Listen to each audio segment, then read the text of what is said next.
Hello students, ગયા પીરિયડમાં આપણે કન્જક્શનની ખાલી જગ્યા જોઈ એક્સરસાઇઝ. હવે આપણે જોવાના છે વાક્ય, કે તમને બે વાક્ય આપ્યા હશે અને તમારે સાચા કન્જક્શનથી કેવું કન્જક્શન આવશે એનાથી જોડવું પડશે. તો તમને સૂચના આપી છે, join the following pairs of sentence. નીચે આપેલા વાક્યોની જોડને જોડો યુઝિંગ ધ કરેક્ટ કન્જક્શન. સાચા કન્જક્શનની મદદથી, સંયોજકની મદદથી નીચે આપેલા વાક્યને જોડો. ઓકે, તો ખાલી જગ્યામાં તો તમને ઓપ્શન આપ્યા હતા, પણ અહીંયા કાંઈ ઓપ્શન હશે નહીં. તમારે વાક્યને સમજવાનું અને કયું કન્જક્શન આવશે એનાથી જોડી દેવાનું. તો પહેલું છે, father was happy, Amit stood first in the class. પિતાજી ખુશ છે, અમિત ક્લાસમાં પ્રથમ નંબરે આવ્યો. તો પિતાજી ખુશ છે કારણ કે અમિત ક્લાસમાં પહેલા નંબરે આવ્યો. તો કારણ કે બોલ્યા, કારણ કે એટલે બીકોઝ. તો વાક્યને જોડશું આપણે બીકોઝથી. ફાધર વોઝ હેપી, આ રીતે આખું વાક્ય લખવા પડશે તમારે બંને. Father was happy because Amit stood first in the class. બરાબર છે, આ બની ગયું તમારું પહેલું વાક્ય. તમે જોડી દીધું. શેનાથી જોડું, ક્યાં કન્જક્શનથી? તો કે બીકોઝથી, કારણ કે અમિત ક્લાસમાં પ્રથમ નંબરે આવ્યું. બીજું છે, Amit will drink tea, Amit will drink coffee. હવે બંનેમાં કોમન શું છે? તો કે અમિત વિલ ડ્રિંક, આટલું કોમન છે. તમારી પાસે ઓપ્શન આપ્યો ટી અને કોફી. તો બે ઓપ્શન આપ્યા હોય તો મેં તમને કીધું છે, એક ઓપ્શનની આગળ આઈધર, બીજા ઓપ્શનની આગળ ઓર. તો જેટલું કોમન છે એટલું પહેલાં લખી લ્યો. શું કોમન છે? તો કે અમન વિલ ડ્રિંક, આટલું કોમન છે. તો એ આવી ગયું, બે વાક્યનું થઈ ગયું. તો હવે પહેલા ઓપ્શનની આગળ લખશું આપણે આઈધર ટી ઓર, બીજા ઓપ્શનની આગળ લગાવી દીધું આપણે ઓર.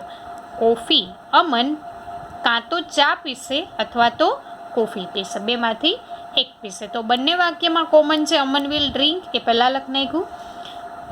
પહેલા ઓપ્શનની આગળ લખ્યું આઈધર અને બીજા ઓપ્શનની આગળ લખી નાખ્યું આપણે ઓર. તો આ બીજું વાક્ય પણ જોડી દીધું.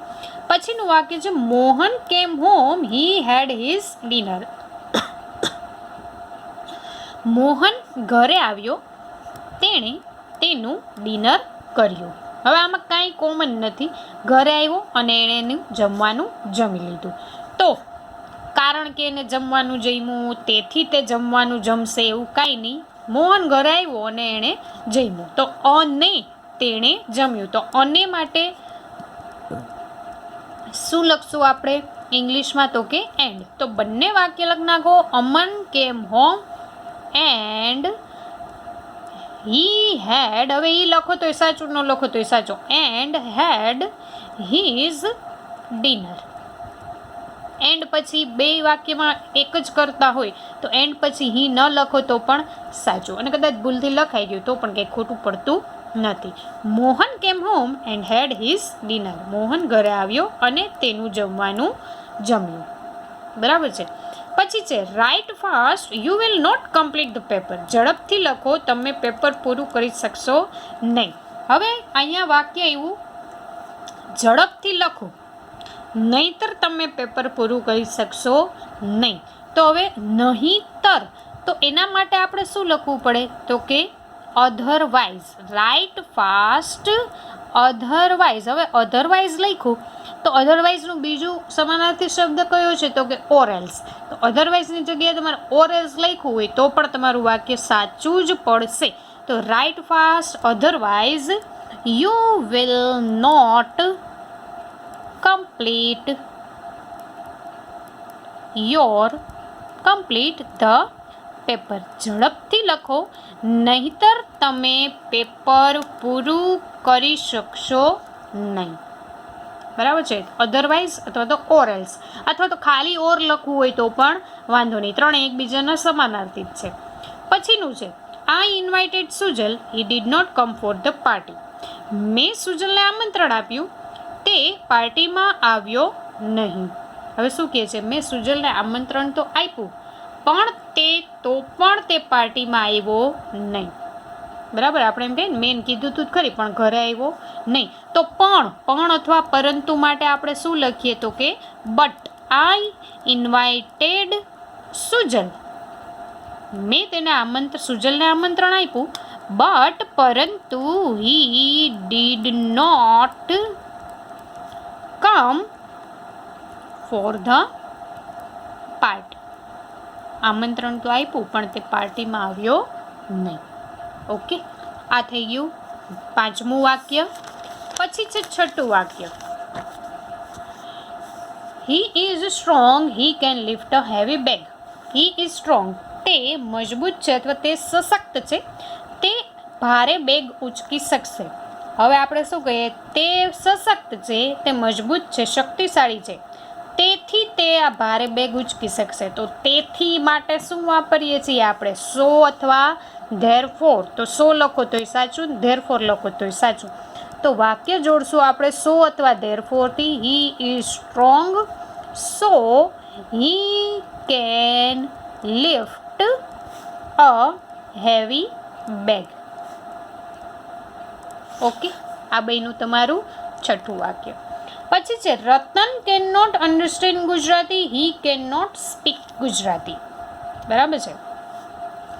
હવે તમે આનું પહેલાં ગુજરાતી કરીએ. રતન ગુજરાતી સમજી શકતો નથી, તે ગુજરાતી બોલી શકતો નથી. બરાબર. તો ગુજરાતી ગુજરાતી સમજી પણ નથી શકતો અને બોલી પણ નથી શકતો. તો પહેલાં બંનેમાં કોમન છે રતન કેન નોટ.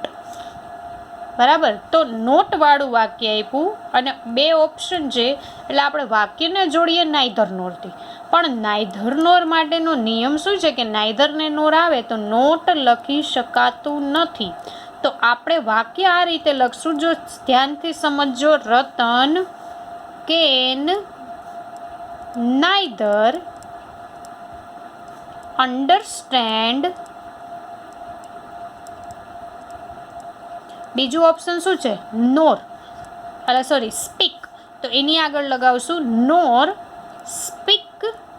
અને બંનેમાં કોમન શું છે? ગુજરાતી, એટલે એ છેલ્લે આવી ગયું, ગુજરાતી. રતન કેન નોટ નીકળી ગયું. શું કામ? આપણે નાઈધર નોર લખવાના છીએ, એટલે નોટને દૂર કરવું પડે. બરાબર છે.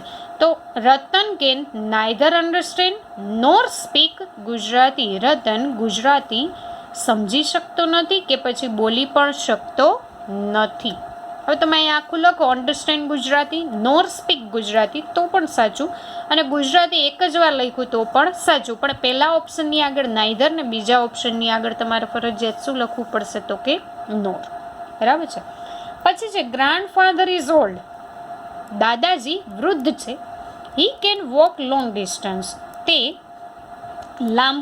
લાંબા અંતર સુધી ચાલી શકે છે.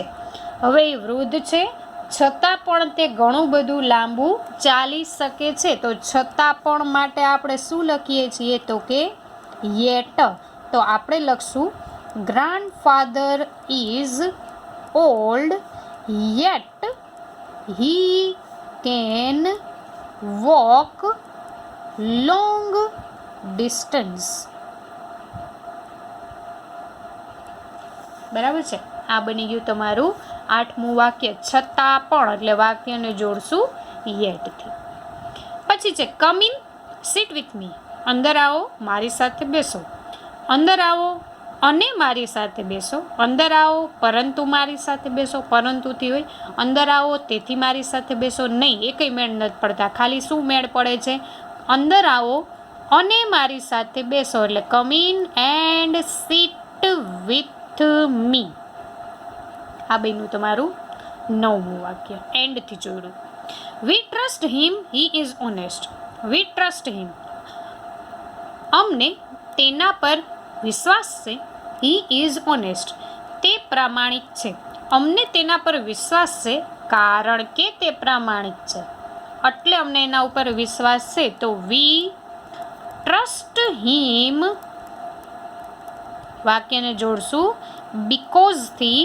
બીકોઝ હી ઇઝ ઓનેસ્ટ, અમને તેના પર વિશ્વાસ છે કારણ કે તે પ્રામાણિક છે. વાક્યને જોડ્યું બીકોઝથી. પછીનું છે Manish will study, Manish will play tennis. હવે ફરી પાછું 2 ઓપ્શન તમારી પાસે કોમન છે. મનીષ વિલ એટલે વાક્ય લખશું મનીષ વિલ, આઈધર ઓરથી જોડો, આઈધર સ્ટડી ઓર, બીજા ઓપ્શનની આગળ ઓર પ્લે ટેનિસ. બરાબર છે. આ બની ગયું તમારું 11મું વાક્ય. પછી 12મું, 15 વાક્ય છે બધા તમારે લખવાના છે, ભૂલતા નહીં. 12મું વાક્ય, Raj will not bat, Raj will not બોલ.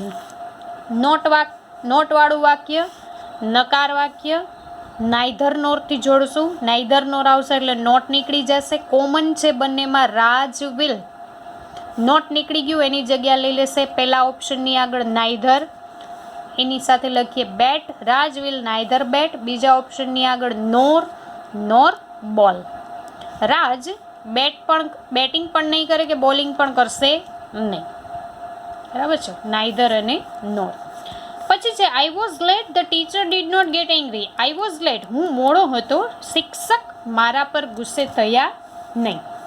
જોકે મારે મોડું થયું, જોકે હું મોડો હતો, પરંતુ છતાં પણ શિક્ષક મને ખીજાયા નહીં. તો વાક્યને જોડશું ધોથી. ધો એટલે જોકે અને છતાં પણ. જોકે મારી ભૂલ હતી પણ મને કોઈએ કંઈ કીધું નહીં, તો જોકે હું મોડો હતો છતાં પણ શિક્ષક મને ખીજાણા નહીં, તો શિક્ષક મારા ઉપર ગુસ્સે થયા નહીં. તો ધો આવે હંમેશા વાક્યની શરૂઆતમાં. ધો આઈ વોઝ લેટ, અલ્પવિરામ કરી, the teacher did not get angry. બરાબર છે. આ બેનું 13મું વાક્ય. પછી વાક્ય છે 14મું, Mohan will come early, he can get ready in time. Mohan will come early, Mohan વહેલો આવી જશે, he can get ready in time, તે સમયસર તૈયાર થઈ શકે. મોહન વહેલો આવી જશે જેથી તે સમયસર તૈયાર થઈ શકે, તેથી નહીં, જેથી. તો જેથી માટે આપણે શું લખીએ છીએ વિચારો, જે હું વાક્ય લખું ત્યાં સુધી. મોહન વિલ કમ અર્લી, તો જેથી માટે આપણે કંજક્શન લખવું પડે, સો ધેટ. વહેલો આવવા પાછળનું હેતુ શું છે, તો કે સમયસર તૈયાર થઈ શકે. So that he can get ready in time. બરાબર છે. આ બેનું પછીનું વાક્ય. અને છેલ્લું વાક્ય છે I work hard, I do not get good marks. I work hard, મેં સખત મહેનત કરી, I do not get good marks, મને સારા માર્ક્સ મળ્યા નહીં, અથવા તો મને સારા માર્ક્સ મળતા નથી. તો વાક્યને જોડશું, જો કે હું સખત મહેનત કરું છું છતાં પણ મને સારા માર્ક્સ મળતા નથી. તો ધો અથવા ઓલ ધો, આપણે એક વાક્ય ધોથી જોયું, બીજું લખીએ ઓલ ધોથી. તો ઓલ ધો અને ધો લખો, બંને સરખું પણ આવે હંમેશા વાક્યની શરૂઆતમાં. ઓલ ધો આઈ વર્ક હાર્ડ, અલ્પવિરામ કરી બીજું વાક્ય, I do not get good marks. Okay, આ બન્યા તમારા 15 વાક્યો જે તમારે લખવાના છે, પાકા પણ કરવાના છે અને યાદ પણ રાખવાના છે, જેથી પરીક્ષામાં પૂછાય તો તમને આવડી જાય. ઓકે, તો આ 15 વાક્યો તમે લખી નાખજો, પાકા પણ કરી લેજો અને યાદ પણ રાખી લેજો. અને આગળ ખાલી જગ્યા તો તમે લખી જ લીધી હશે એવું હું વિચારું છું, માનું છું. અને આ વાક્યો પણ તમે લખી લેજો. ઓકે, અને પાકા પણ કરી લેજો.